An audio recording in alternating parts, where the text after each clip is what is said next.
angels here in Sun Prairie. We're a great community.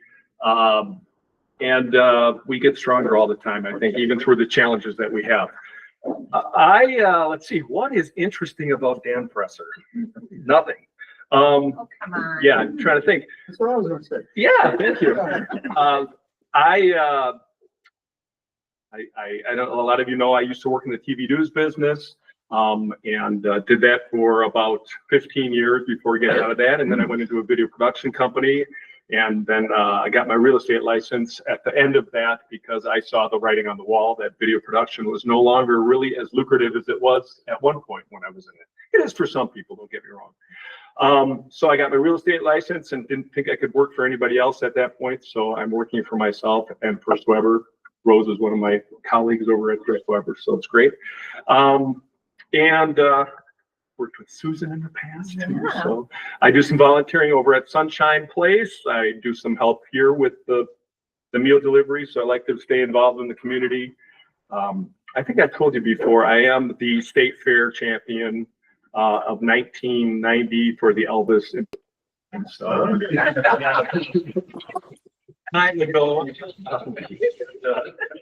and I have 4 children here in some. My wife and I had 4 children. They're all grown now. We have 3 grandchildren who we see on a very regular basis. But now they're up in Eagle River. They spend some time up there and they come back. So we miss them a lot right now. I wish I had something funny or interesting to say. I'm also very into Sun Prairie Civic Theater and theater in this area.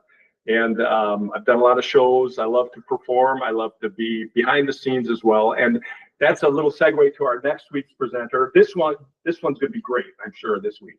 But next week's going to be great too, because we're going to have a couple of folks from the Sun Prairie Civic Theater come speak, and they're going to talk about the upcoming season and all the great shows and how they choose their shows and just some of the fun stuff. And we have some great sponsors too as well, including the Bank of Sun Prairie and others. So hope you come back for that. And that's me, Dan Presser, in a nutshell. All right. All right. I want to see Elvis. Thank you very much. All right, I have a couple of things to review with everybody. This weekend is the Multicultural Fair, and we have a good number of people signed up to help, which is awesome. We could use a couple more for the first shift, which is noon to 2, and just a couple more for the afternoon shift, which is 2 to 4. And again, a big thanks to everybody who's already signed up for that. The email, read your emails. The email I came from Tony with the sign-up sheet. So if you are still inclined, you have some time this weekend, you want to partake in this wonderful event, citywide event, all kinds of super interesting groups that are coming, and a chance for us to share the word about Rotary. That email came from Tony. You can sign up via that email, or just send me an email and I'll hook you up and take care of all the details. So that's coming up this weekend.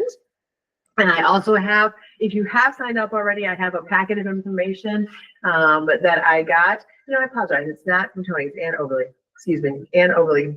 Tony is one who is the sponsor today of the guest. I have little notes from Tony also. But Ann, it's from Ann Overly is the person who's taking care of the Multicultural Fair. But I have some information if you need that. And if you are volunteering, really all you need to know is we're booth 4. So show up at booth 4 during your time and we'll take care of the rest. It'd be great to be there. And then the pancake event. So for the emergency services open house, that is on October the 13th. And that event, we also have a good number of people signed up for already. So the 12th, and I'm losing it today with dates and times and people. Thank you, the 13th. We have lots of folks who have signed up for that event, so thank you for that. I'm just going to stop talking about it. It's all signed up, sign up and come. The 13th, the 12th, I'm going to put that on here. Check your email. But we are good to go with that, so that's awesome. And I want to give a big thanks to Ron for stepping up to lead that event and be the charge for that. So that's absolutely fantastic. Let's see. Also, if I could have John and Debbie, who are both here today, scooch up for a moment, that would be awesome. Because I got a notification that I had packages in the mail, and I didn't order anything. So why do I have packages in the mail? But I have packages in the mail because I got pins for these folks for a variety of services rendered on behalf of their dedication to Rotary. So let me open these up a little bit better here and do a little research on and what they were all about, because I really wasn't quite sure.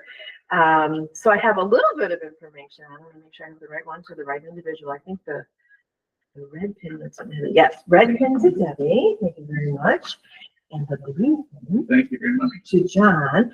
And if you'd like to share a little bit about just how these all came to be and what you've done and what She's you want to do. no, she's the official secretary. So yeah, because it's pretty cool stuff. Actually. So one of the things that Rotary does is we have a foundation here at our club level, but there's one at the international level. And when you give to every Rotarian every year, it goes to the Rotary, the World Foundation that we have. And they use that money for lots of really great things. We have been the benefit of many of their grants. So they take that, they put it aside for 3 years, and then they bring it back, and half goes to the clubs so that they can use it. The other half they hang on to and use it for global grants, that kind of stuff. So there is a lot of good that happens. And so John is receiving this because how many? Yes, 1, 2, 3, 4.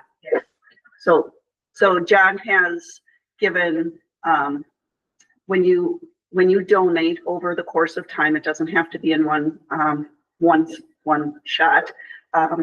$1,000, you are recognized with a Paul Harris Fellow. He is the gentleman who started the foundation at the Rotary International level. So John is being recognized for giving $5,000 over time. He's got, the first one has no marks or no gems on it, and then it goes from there. So he has been recognized for giving $5,000 over his time in Rotary to the foundation. And then mine is very similar to that. So that's what it is. And But it's not, that's how she you has run it. special red things, which means she's actually given a lot more. But she's not, because she's not gonna say that. It's very, very, very.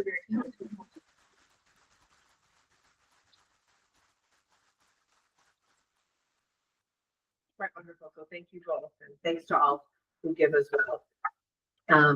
All right, 2 more notes from me. So I've had a couple of you reach out to me about speakers, looking for speakers for your allotted time. You can read your emails, you can find your allotted time. And I will make sure that I get that information out. So duly noted for Terry and for Ann and anybody else who's looking for a speaker, I will make sure that that information gets out to you. And then actually, this is also pretty cool because a lot of the people who are on this, in fact, everybody who's on this is here today. This is amazing and wonderful. So we had talked about, I'm gonna get my names straight today. So my understanding is that it was Tony who brought the Dinner with Friends idea to the group. And I was introduced to the Dinner with Friends idea from John, and he served as president. So a while back, I had passed around just a spreadsheet of who might be interested in hosting and who might be interested in partaking. And I did a very unscientific way of figuring out who would go with where by taking all the names of the hosts and pulling them out of a hat until I got an appropriate number, and then the names of the guests and just slotted them onto various folks. So the people who are hosts, I will give a sheet of paper to that has who to invite to your home, and then the time frame with which you said you would be interested.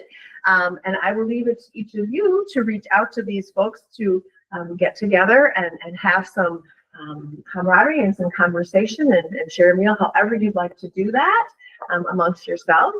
And then if by chance you did not sign up on said spreadsheet and are interested in partaking in the event or just want to know some information, I can do another one. But I'll just pass these out because it's super cool that we're going to do this, and I'm looking forward to it. So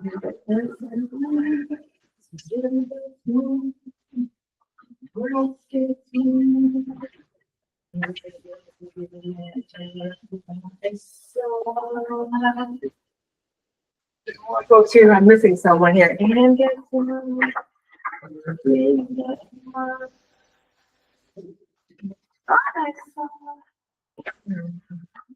I did see Aaron here, Mike. You're kind of smart. So there we go. So everybody who has a blue sheet, you have some folks should be talking to you and invite. I'll leave you to the coordination. If I can help with anything, let me know, but it should be really fun. So thank you for that. Okay, that's my gathering of information. So Rotary Moments. Anybody with Rotary Moments, things to share, etc. Rotary, the lot is about volunteering. One of the areas that we support is the Meals on Wheels. Again, I think we're getting pretty tight on the number of people that we have right now. So if there's anybody who'd like to pick it up, we do it on Thursdays. Usually takes an hour to hour and a half at most. Usually do it about every 5 to 6 or 7 weeks, and we're getting almost every month now. So that's why we want to get a few more on it. So let me know, and I will let you know who's running the program. That, you know, we just need 2 or 3 more people. That would be great, and give everybody kind of a breather, especially going into the winter months where some of us leave the area for a while. It puts a lot of pressure on others. So that would be something that we need to look at. So thank you. Okay, we'll pitch that as well, and it's really satisfying and quite rewarding, and really doesn't take too much time. The route that Rotary has is pretty short, so it doesn't take it too much Right around. amount of time. Yeah, right around here. So other Rotary Moments. Yeah. I buried the lead. Actually, my greatest joy is being the commissioner of the Sunford East Fantasy Football League. But I haven't given an update because I haven't been here for a couple of weeks, but I'll just give you on the East Division for fantasy football. Unfortunately, the best team in the league lost to the second best team in the league last night, and that was Rose's team beat my team. But we have a really good division. I was up by 20 points, and Rose's team came storming back because of Lamar Jackson and the running back from the Lions. So congratulations. That's great. And we have a great division because everybody in our division has a win. It's very competitive. Harry and Debbie's team was the high scorer last night or this week of 160 points, which is a lot of points in fantasy football. And then the low score was Ron's team. Ron is not here. Oh, Ron is here. Sorry, Ron. Your team. You have a win, but this week you only had 79 points compared to 160 points. So, but very competitive. The Stevedores won. That's Steve Hanrahan's team. Terry and Debbie's team won, and Bench and Bar, Josh's team, who he's not here, but they also had a really good week. So we're having a lot of fun so far. We're about a fifth of the way through the season already, so you won't have to hear too many more of these. Other Rotary Moments. Dan. Patrick Marsh construction update is this week. Basically what we were doing is Debbie and I sent out contracts for the marble. So the marble has been ordered. I talked to Todd yesterday.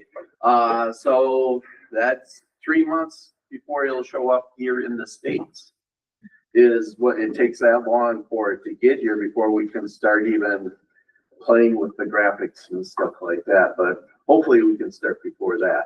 Also, I was on the phone yesterday with the Mason, and we were talking about wanting to see plans, making sure that we're all in sync before anything gets built, that we all are on the same page of how this thing's going to turn out. So we got a lot of behind the scenes kind of things happening right now. So, and a lot of money being spent. So, Bill, we're going to need you, probably stepping in and helping us make sure that we're all on budget and getting this thing going. Where's the marble coming from? China. It's black marble. It's what it is. Really cool. Yep. Is it marble or granite? Isn't it granite? Granite. It's granite. It's black granite. So, yep. Any other Rotary Moments? Right. Then, again, I am introducing the speaker today on behalf of Tony, who is out of town at a business event. So it's my pleasure to introduce Jennifer Garrett. Jennifer was appointed Deputy Secretary of the Wisconsin Department of Safety and Professional Services in January 2025. After serving more than 2 years as the Deputy's Assistant Deputy Secretary. Before that, she served as Director of Public Affairs. Jennifer joined the department in July of 2019 as Communications Director. She serves as the Chief of Staff for the Secretary, managing external affairs for DSPS, including media, legislative, and external stakeholders. Additionally, Jennifer serves as the department liaison with the governor's staff and other agencies. Jennifer is from Indiana. She has a bachelor's degree in communications and English from Purdue and has her JD from Indiana University School of Law in Bloomington, Indiana. So welcome to Jennifer. I brought my phone up for my stopwatch so I don't go over. I know you all have other things to move on to today. But again, my name is Jennifer Garrett. I'm really happy to be here. I was telling Jen that when my kids were little, I used to come through Sun Prairie for soccer games and baseball games, but then they grew up and went to college. And so I haven't had the occasion to come back as often. But it's lovely to be here today. And I think I want to come back and do something more social with some of my friends who live out here. So I'm really grateful for the opportunity and thank you for having me. I am the Deputy Secretary at the department. I'm a political appointee, so I'm part of the Evers administration. And the best way to describe my job is I'm there to implement his administration and policy priorities in our department. So whatever our department does, my job is to make sure it reflects what the governor's wishes are for the state. The place is not working. I don't think she's sharing the screen. Oh.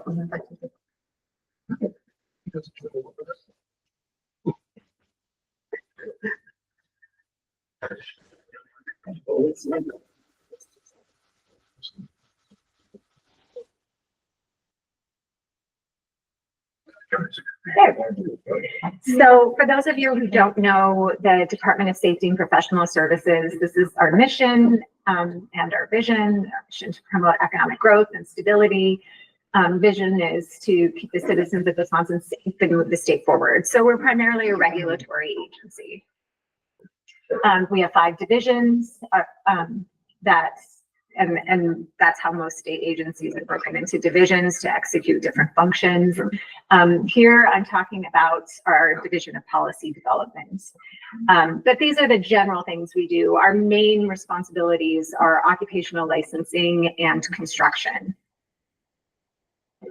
So I'm here to talk specifically about regulatory boards. So regulatory boards, well, first of all, let me ask a question. I meant to do this at the start. Does anyone here have a professional license? I know you do.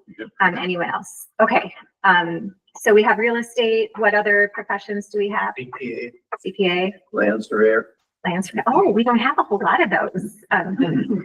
Psychologists. Psychologists. Do others? Construction, lawyers, immigration. School teacher. Okay, great. We don't regulate all of those. We don't have teachers and lawyers, but most of the first few that were mentioned are regulated either by our department or a regulatory board that our department provides administrative support for. So administrative support is legal services and credentialing functions. The boards don't have independent staff, so our agency staffs the boards, but they are the policymakers and the decision makers. And so what professions do we regulate? Lawyers and teachers and veterinarians, paramedics and EMS and CNAs and medical assistants. We regulate pretty much everybody else. And so the regulatory boards are the decision makers. They're made up of, does anyone know? I mean, does anyone know anyone who serves on one of our regulatory boards, or does anyone serve on one of our regulatory boards? So all of the boards are made up of professional and public members. So the professional members are members of the regulated profession or sometimes adjacent professions. So there may be on some boards that are related to medicine, for example, they might have mostly perfusionists, but there could be a liaison from the med board that sits on that board as well. And then there are public members, and public members are people like you, except if you have a license, but if you, people who have no direct connection to the profession.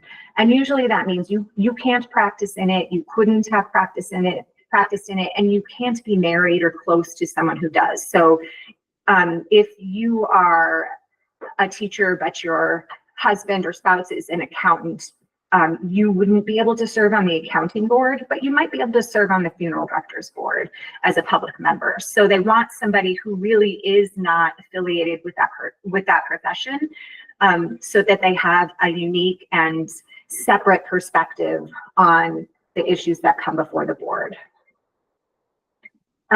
There are a lot of different reasons people serve on these boards.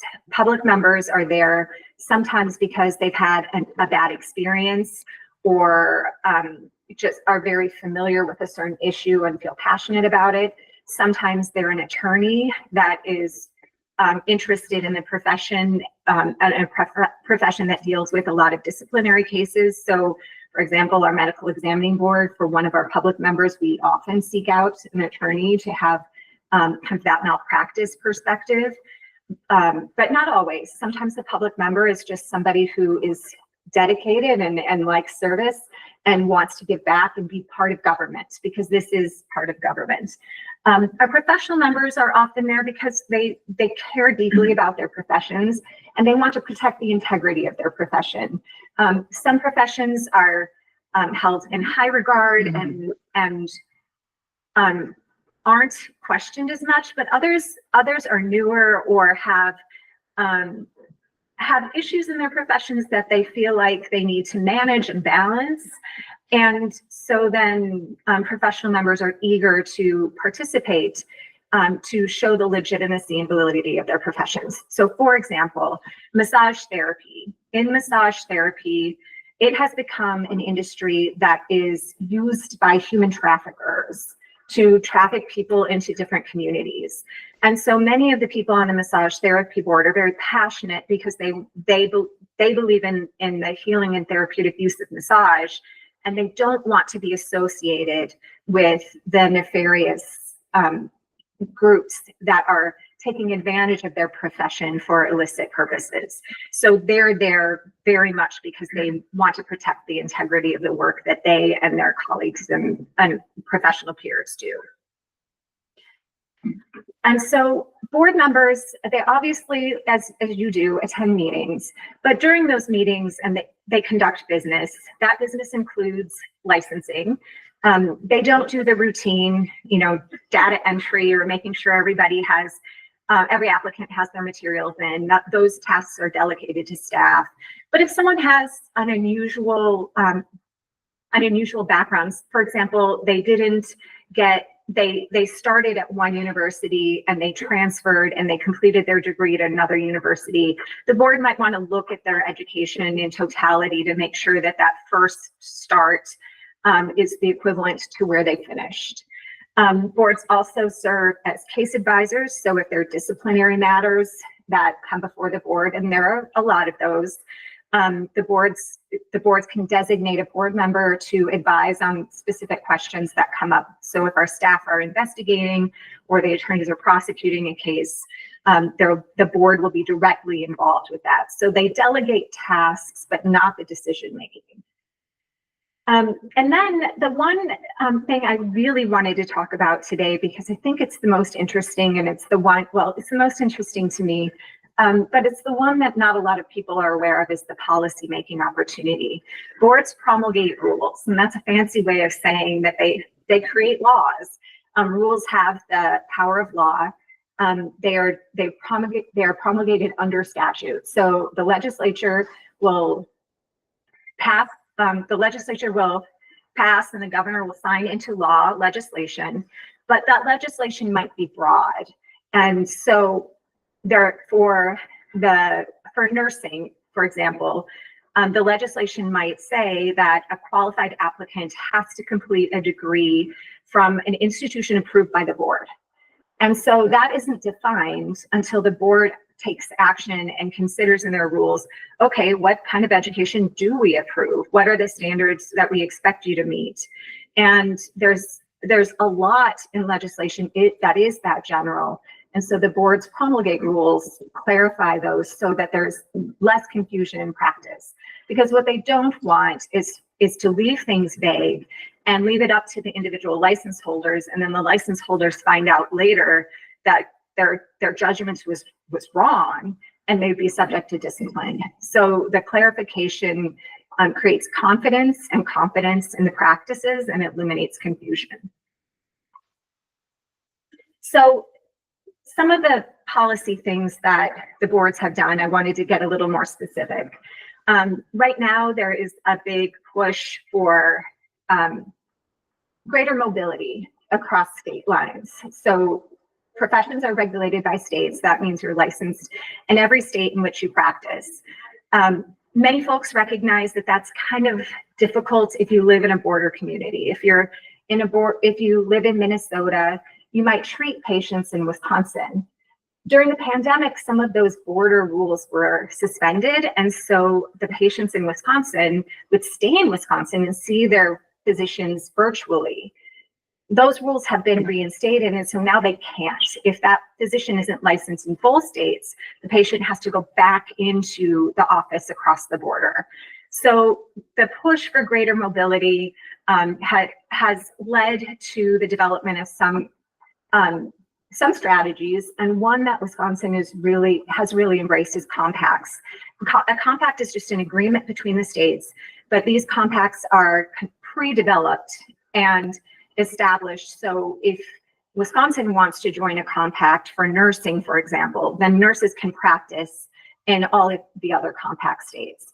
Each compact is a little bit different and has slightly different rules, and nursing is the most flexible, but a lot of other professions have them as well. Dentistry, medicine, physical therapy. There's a new dietitian compact that we're just implementing now. Occupational therapy. There's a social work compact that we haven't adopted yet in Wisconsin, but likely will at some point. And there's new ones emerging. I wouldn't say all the time, but regularly. And so we expect to see more of those. And within the department, once the state enters into a compact, then the board has to go through and do the rule writing to say, how does this work in Wisconsin? Because this is a general description of how this licensing is meant to be, but it's not specific to the compact language, is not specific to Wisconsin. So then the board interprets that and makes it specific to Wisconsin in the rules. So some other projects that they've worked on last year or the year before, I lose track of time and my age. But in one of the more recent legislative sessions, the legislature and the governor signed legislation, the legislature passed and the governor signed law to create a provisional license for international medical graduates. So doctors who had completed their education and training in another country. Right now, to get a full medical license, you have to have completed a domestic residency. But this creates a pathway to individuals who may have studied in another country and received their formative training in another country. The Board of Nursing conducted an extensive rulemaking project on delegation. Delegation to us, we talk about it a lot. Not everybody thinks about it, but nurses and many other healthcare professionals are allowed to delegate certain responsibilities that are within their scope of practice. Some they can delegate to other licensed professionals, and some they can delegate to unlicensed professionals. The delegation to unlicensed professionals is often very controversial. It pretty much says a nurse can allow anybody off the street to do something if they think they have the required training and understanding of whatever that task is. The reason that this was so challenging was because during the rulemaking, we knew at the outset that long-term care was the setting in which this was often the most critical and familiar. We talked about that a lot, what to do in nursing homes when you only have one registered nurse on staff, how to manage all of those tasks that need to be completed for all the residents. But one setting that we hadn't considered, and the board hadn't considered until the rulemaking began, was schools. Schools often have one nurse that staffs several school buildings. And they have students who have feeding tubes and other medical devices and have other medical needs during the day that a nurse would then delegate to an unlicensed professional. That it might be a teacher, but that wouldn't be considered licensed because it's an unrelated license. And so there was a lot of conversation about how to draft the rule language so that schools could operate. Because if it were drafted too narrowly, then there wouldn't be an allowance for teachers' aides or teachers or other paraprofessionals in the school to perform some of the functions.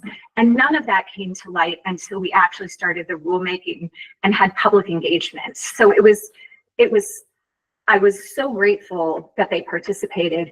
Our staff were not so grateful because it stretched out the rulemaking quite a bit. But in the end, we have a much better rule that works much better for the settings in which our nurses are practicing. Right now, the pharmacy board is very concerned about practice conditions. There have been some changes in how a lot of the retail pharmacies are in their ownership structure. That's translating, and I'm sure some of you have seen reduced hours in some of the pharmacies that you're normally going to, limited staff in some of the pharmacies, and how it has been coming into us as that there have been increased complaints about improper vaccine administration. So the wrong vaccine administered or the wrong dose administered. So we've had instances where children are getting adult doses of vaccines and sometimes the wrong vaccine entirely. And our pharmacy board felt like some of that was the result of some of the changes in how pharmacies were operating and being directed to operate from ownership. And so they have embarked on a rulemaking project to see what can they do within their jurisdiction to limit the opportunity for those mistakes to happen. And then, as I mentioned, telehealth, that's another area that our Med Board is very interested in to see what is within their jurisdiction to change so that it can be, it's easier for you. Someone mentioned traveling in the winter. So if you're in Florida for the winter, you can still have a video visit with your physician or psychologist here, even if they're not licensed in Florida. Right now, that's not possible. But the Med Board is trying to identify flexibilities and maybe even identify some recommended legislation that would make those flexibilities more standard, so it would be easier for you to have continuous care. The flip side of that, the example is, or if you're in Florida and you get bitten by an alligator and you have your treatments in Florida, but then come home and a few weeks later something doesn't look right, you can continue care with that original physician who took care of you in Florida and not have to go in to see somebody who didn't treat you, wasn't involved in the initial diagnosis and hadn't investigated the wound. So it's the continuity of care both ways. And so really why I'm here today is because we are always looking for people to serve on these boards. The boards vary in requirements for in time commitment. Some meet monthly, like our medical examining board. Others meet quarterly or sometimes even twice a year. So depending on the board, the commitment is different. But there are opportunities on all the boards for professional and public members. And groups like yours share the civic spirit that many of our volunteers have. Many of you have time. You have time that you give to different organizations and civic groups. This is a government entity, but it's still an organization that could benefit from the time of civic-minded, responsible people. You're service-oriented, have good judgment. And then the one I like to point out is that there are leadership opportunities within our boards for public and professional members. There's obviously within the board the opportunity to be a chair or vice chair and be a more visible member of the regulatory body, but there are also national and international opportunities. Many of our boards have a national federation, like the Federation of State Medical Boards, or the Federation of State Boards of Physical Therapy, and they have delegates and they have boards, and they have meetings, and a lot of our board members end up engaging at those levels. And so they can travel nationally to influence national policy. Some of them even influence international policy. So that was something that I didn't recognize and realize, but has been very rewarding for many of our board members. They really enjoy the opportunity to engage with regulators from Maine and Arizona or England and Ireland and learn what's similar and what's different. And so again, Rotarians, I think, are a great audience for this message and this pitch. So you're my first Rotary Club. Hopefully you're not my last. I have a few more lined up, but You tell all the clubs that. right. So don't, if you didn't like my talk, don't tell anyone. And if you're interested, if you are interested in learning more, Jen has my contact information. I'm happy to talk to any of you. But there are different ways you can be helpful. You can apply to serve yourself. You can recommend others. If you aren't interested, but you know someone like, oh, like Kathy always reads all her emails. Kathy always comes prepared. She always has an opinion.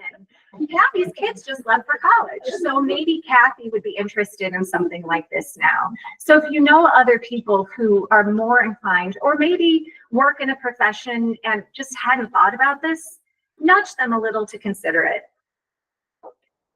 You also can connect me with other groups that you're involved with that have similar sensibilities of service and being civic minded, and I'm happy to meet with them and talk to them to encourage participation and answer any questions. As I'm speaking, I realize there's a couple of things that I forgot to include. So again, you're my first, so I can add some slides for my next. But almost all of the boards are gubernatorial appointees, so we don't make the appointments, but you work most directly with our department. Most are also Senate confirmation, which usually is not controversial. There have been a couple of instances where that hasn't been the case, but generally they're non-controversial appointments. And the terms vary, but generally, again, there are 3-year terms. Most boards limit you to 2 3-year terms. If there is no replacement for you named, though, if the governor's office hasn't gotten a new application and no one else is interested, you can remain in your seat until someone else is willing and able to serve.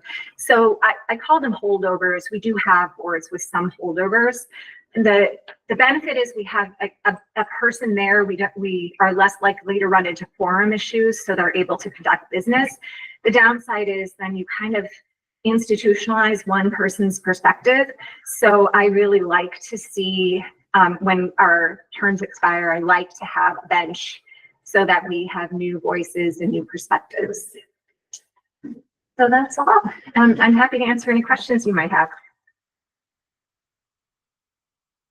Yes? Well, I don't know if it's a question, it's a comment. As you were describing these positions, you know, these different boards and stuff, I'm like, that sounds like a full-time job. Well, that's why our department provides staff. So there are some of the boards that have more work than others, definitely. And there are positions within those boards. So if the board designates an education liaison for a period of time, they will have a larger work volume, but those liaisons tend to rotate so that nobody is bearing more burden for an extended amount of time. But I would say if you're interested, but in kind of a middle board, I'm happy to talk to you and help you figure out which boards have more work and which boards have less. I would say right off the bat, if you're worried about workload and time, don't look at medicine and don't look at nursing. Probably pharmacy too, but some of the other boards meet less frequently and have fewer disciplinary cases. And so they're easier to manage. But then they also tend to have fewer rule projects and make less policies. So the boards that meet more and do more, and they often do meatier things. How big are your boards? Just curious. They vary. Some are 5 or 6, and the Med Board, I think, has 12-ish, maybe a little more than that. Yes. Under the compact approach, let's say you're a physical therapist in Minnesota and that you have a compact, does that physical therapist have 2 licenses then, or does Wisconsin recognize that license, or does that person have 2 period? So it varies based on the compacts. From the medical compacts, you do have unique licenses in every state. The medical compact is really just an expedited licensing process and an information sharing network. For nursing, and I believe physical therapy, you have a primary license and then you're granted privileges in other states. There may be some notification requirements, and again, those vary. So if you're going to practice in another state, you might have to notify that licensing. You don't necessarily have to apply for a license there. It sounds, you know, when I look around the landscape, there's more and more what I'll call paraprofessionals coming in, and it looks like this is going to be a lot more. Do those come under this sort of regulation? It depends. So, I'm not sure exactly what you're talking about with paraprofessionals, but certain professions do have laddered credentials. So, the pharmacy board also oversees pharmacy technicians. Nurses, the board of nursing will have advanced practice nurses, RNs, LPNs, but not CNAs. Those are the Department of Health Services. So it's varied a little bit, but usually the lowest level credential is either not formally regulated by our department or is introduced in another department. And as it matures, then it is more likely to come to our department. So, for example, there are emerging behavioral health professions, peer support specialists, community health workers, and we're in conversations right now. Those aren't currently regulated under our department, but we're in conversations with some of the stakeholders that are interested in having a more robust regulatory infrastructure, primarily because of concerns about ethics and boundary issues. Are the meetings, the board meetings here in the Madison area, and is it a challenge to get board members from outside of this? So it used to be more of a challenge. During the pandemic, most of our boards moved to primarily virtual formats, which has made it easier for board members from other parts of the state. They do get reimbursed for travel and have a per diem, but I'll be honest, the housing and the accommodation and food reimbursement is fair. The per diem is not. I think it's about $25 or $50 for a meeting. And that's really not really what most people's time is worth these days. But the virtual meetings has made that easier. Many of our boards will have one in-person meeting a year, which our department thinks is a good thing, to have some opportunity for in-person engagement, but more flexibility for routine meetings. Back there. For public members, what sort of training is available? So we provide some training to our public members, and then there is some training. There's different regulatory organizations and associations that offer additional training. That's a good question to raise, because that's one of the things that we're working on now. We think we can do better as a department to support our boards with more training, and so we're exploring that right now. But we do offer some. We definitely offer training on state ethics and state operations and general governance, but we recognize that most of our board members, and particularly the public members, would be more comfortable if they had more training. So that's something that we're working on at the moment. I wanted to just make a comment that in the legislature, so I'm a state rep for the 48th. And one of the things that we do in the legislature is with like DSPS and other agencies is, well, they're the experts frequently on how stuff actually works. And so, well, hey, we got this great idea. Well, let's run it by the folks over at DSPS, and they'll tell us like, this is what's happening. This is feasible. Maybe you should consider different alternatives. So it's really helpful to have agency staff or people that are experts that are informed by these boards, because we rely upon them to make sure good ideas don't have unintended consequences. And we appreciate when we have the opportunity. Not every legislator comes to us when they have legislation that has to do with our department. So thank you for that. I appreciate that. I try to tell the legislators that I engage with that we as a department don't want to oppose something on operational reasons. If we agree with the substance of the policy, but operationally, the way the law is drafted, we just can't do it. It doesn't work with our systems, or it's way too expensive and we would never be able to effectively implement it. And if we can address those early, and if that can be modified, because usually the legislators aren't so concerned about the operations, they're more concerned about the policy. But if we really cannot execute it, we will oppose on those reasons. And so we like it when we have the opportunity to provide that feedback that not even touching the policy, we just can't do this. But we also try to find flexibilities when legislators come to us with ideas and not just shoot down every idea because it's new or because it's changed. We try to be open-minded and see the benefit and have those discussions. One of the things like in my trade, the board actually protects us too as being in the trade, because like for me being a land surveyor for 30 some years, I've had to make a lot of hard decisions sometimes that people don't like. And so you do get claims against you, and that's the board to sit there to look at and just say, okay, did the professional work within their, their category? And so there's the board's there to protect us, not only just for the public to have complaints against us, but also there's been many a time that there's complaints by the public that really don't understand what we do, how we got to make decisions. And so they sit there and evaluate all of this. It's not fun going through it, I'll be honest, but it's there for a purpose, and it does help us as professionals to protect us. And our enforcement process is something that we're also continually evaluating for that reason. We want to have the right balance of protecting the public, but not putting our license holders through unnecessary challenge and stress in order to reach those conclusions. And that's not easy. That's not an easy balance to strike, but it is definitely something that we're cognizant of and work hard to find that right spot for us. Am I allowed to keep going? I get it. Just a couple more. Okay. I was just gonna make a comment or question. I'm glad that you're objective and in your decisions, but that should as representatives of government, because the Better Business Bureau, I was confused on for a while because I thought that was a government agency, but then when they started asking for advertising as part of being involved in the Better Business Bureau, that it doesn't sound like a government.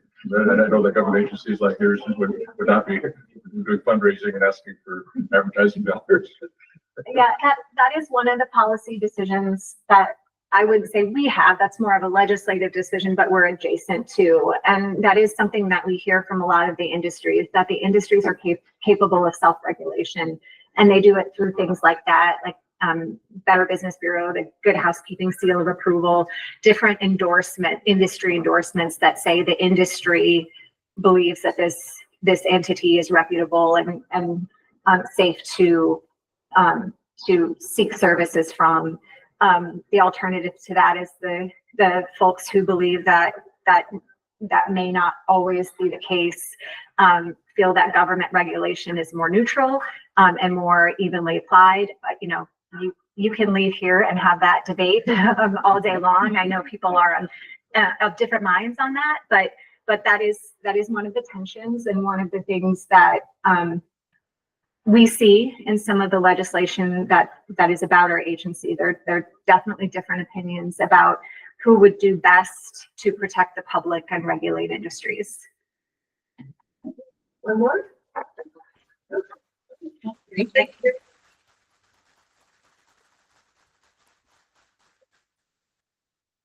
Thank you very much. All right, and thanks to Tony for bringing Jennifer to us. All right, Dave.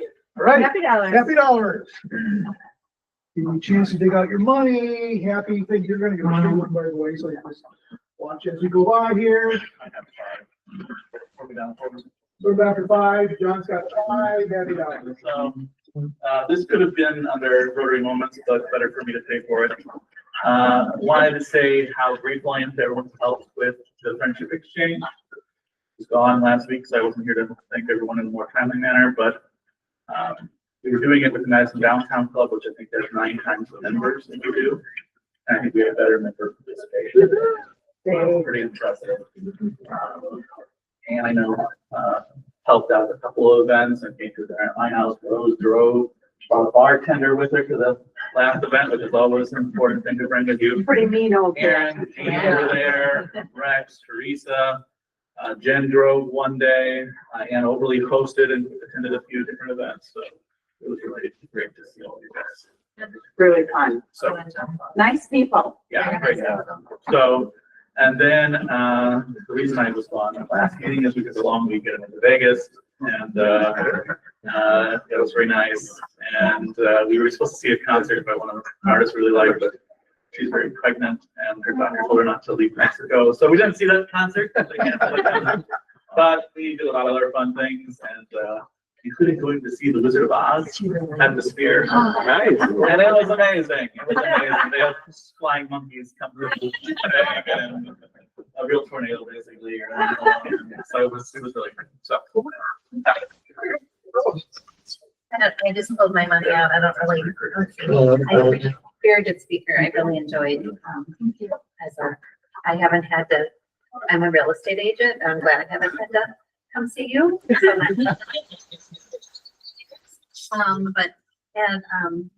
And Susan, sorry to put you on the spot, but I did want to say happy, Oh, you're all I knew how to do it this year, so, Sorry, you're gonna make me talk again. I just had to apologize. No, not I was gonna text you. that It's day very and say, lovely. "Hey, Thank you." Just want to let you know, we missed your birthday, but put you on the spot. All right, disable. Usually they're good for something. How about right here, Steve? Again, this should have probably been during, Rotary Moments, but, we have made a decision as a club to support, the Halloween adventures of the neighborhood navigators. We were not going to participate ourselves, but we would support. So I will be sending stuff out soon. You can give it to me, you can give me money, I'll take all kinds of money, and that type of thing. There are over the last 3 years, I believe there's been over 2,000 kids going through there, so we need candy. So just want to let you know. And when is that? Yeah. Near the, it's like the 30th, or right around the end of October. So we got time, but just putting that in your head. Steve, go back. Yeah, I was gone last week visiting family in Minnesota, and Rich is always talking about pickleball. And my sister is as avid a player as he is, so when we were there, she was healing up from a couple of injuries, and I found out from my brother-in-law that it's actually called cripple ball, not pickleball. I tend to disagree. Oh, here we go, Karen. About 35 years ago, I was a member of the Optimist Club, but for the last 30 years, I've been a member of Rotary, and one of our tenets is it's true. And as a Badger season ticket holder, I just gave Dave $2 to represent the only 2 wins that we're going to have. The irony is that a group of guys are going to go to the Michigan game in 2 weeks. Oh, but you'll have fun. Okay, anybody else over here? Jen? So tomorrow's gonna be an interesting day. My parents spend the entire summer here and then they spend most of the year in Florida. And so tomorrow morning I go and pick them up and my aunt and uncle and take them to the Dane County Airport so that they can fly, but they don't drive down there anymore, thank goodness. But then also tomorrow, Julie's dad and his wife have been visiting for the last 2.5 weeks to all the family in the area. and they take off tomorrow. My son is driving the first leg of getting them back to Tucson. So it's like goodbye to family tomorrow morning. It'll be an interesting day. Why are you smiling?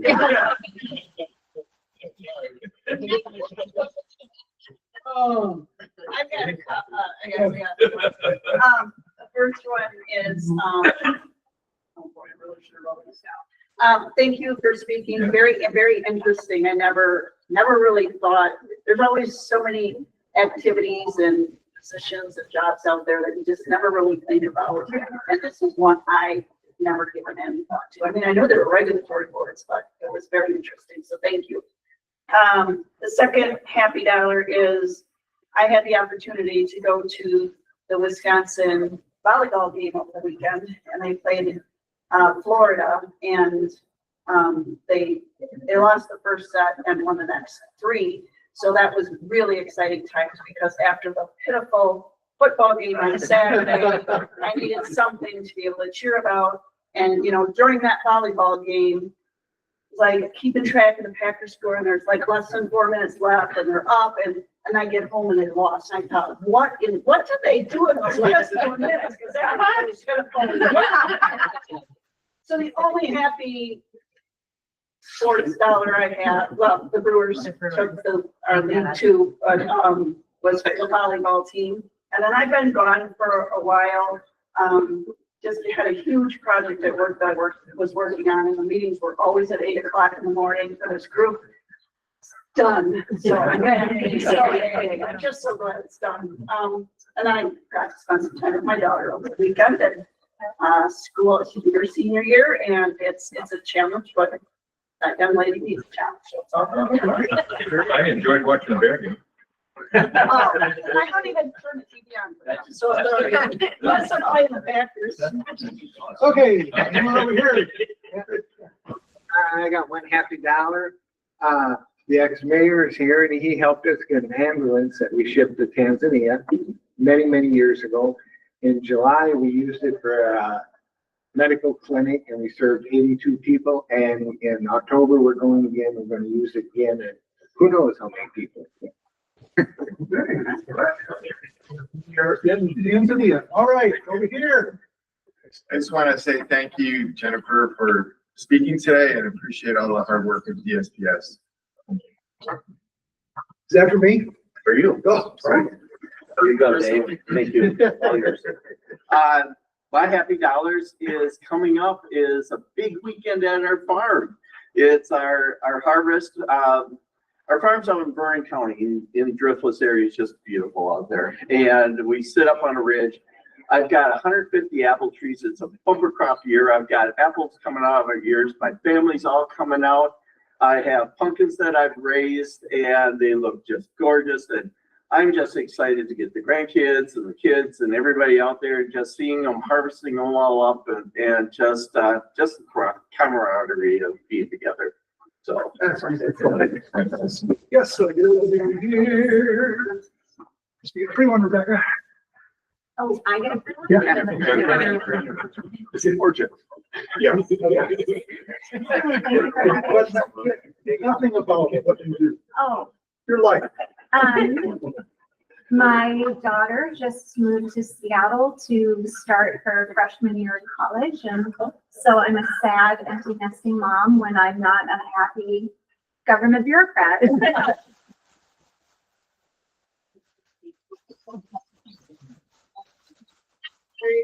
It seems like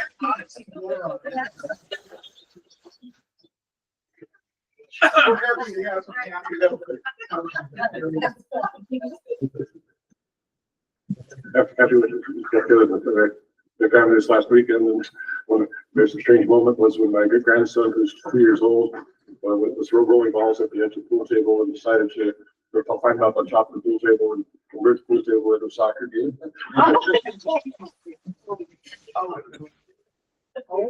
Two. Oh, your shoes off. Yeah. Got a couple. One, thank you very much for our speaking. Those were super interesting. Learned a lot. Secondly, most of you know I've worked at the YMCA. And you're over there. the last 3 months, I have not had an aquatics director, which means I've basically been doing 2 jobs. Really tired of that, and I'm delighted to say that I now have a new aquatics manager coming in, so I'm very happy about that, starting October 1st. And then the third is for just this lovely weather. It's been a really lovely fall, a lot of hiking, including hiking yesterday at Governor Nelson, and I literally ran into Jamie Racine and her family, so that was very fun. So big time there. It did dawn on me, I did ask if anyone online. online has. Anybody Okay, online? all right, okay. Thank you all very much. All right, and Jennifer, you get the privilege, honors, job. Taking the number, you can read the last 3 digits. No pressure. No problem. 490. Yeah.